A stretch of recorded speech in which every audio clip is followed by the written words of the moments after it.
知唔知呢啲係咩嚟呢？滿滿嘅骨膠原同埋蛋白質，唔好以為係好貴嘅山珍海味啊！其實佢嘅成本都唔使10蚊。究竟係咩嚟㗎？開估啦，就係豬皮炆鷹嘴豆。我去到肉檔話買10蚊嘅豬皮，個店員話10蚊咁多，你邊食得晒啊？買2塊好啦，睇下個價錢。佢仲幫我用火槍燒下表皮，返到屋企用把刀刮下表面，咁就比較容易刮咗啲豬毛。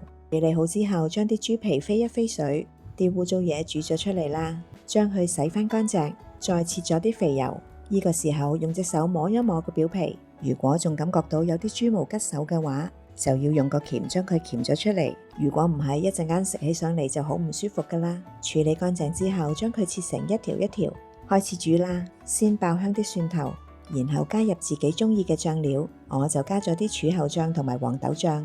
先用慢火炒香啲醬料，然後加入豬皮，繼續保持慢火炒勻佢，炒到啲豬皮都上色啦。加入少少冰糖，再加入一啲水，啲水要浸過晒啲食材喎。然後加入已經處理好嘅鷹嘴豆。想知道點樣去除鷹嘴豆裡面嘅嘌呤？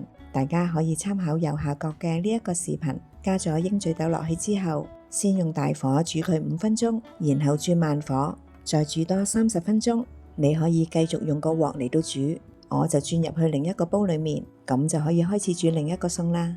燜咗30分鐘啦，啲豬皮已經好軟身啦，你睇下，Q 彈 Q 彈。呢個時候試一試味，唔夠味嘅話加返少少豉油，再用大火收乾少少個汁。你睇下個豬皮晶瑩透亮，食過之後成個嘴都充滿咗膠質，感覺滿滿嘅骨膠原，仲有豐富嘅蛋白質。一啲唔起眼嘅食材，只要花啲心機去炮製，一樣可以煮出美味有營養嘅美食㗎。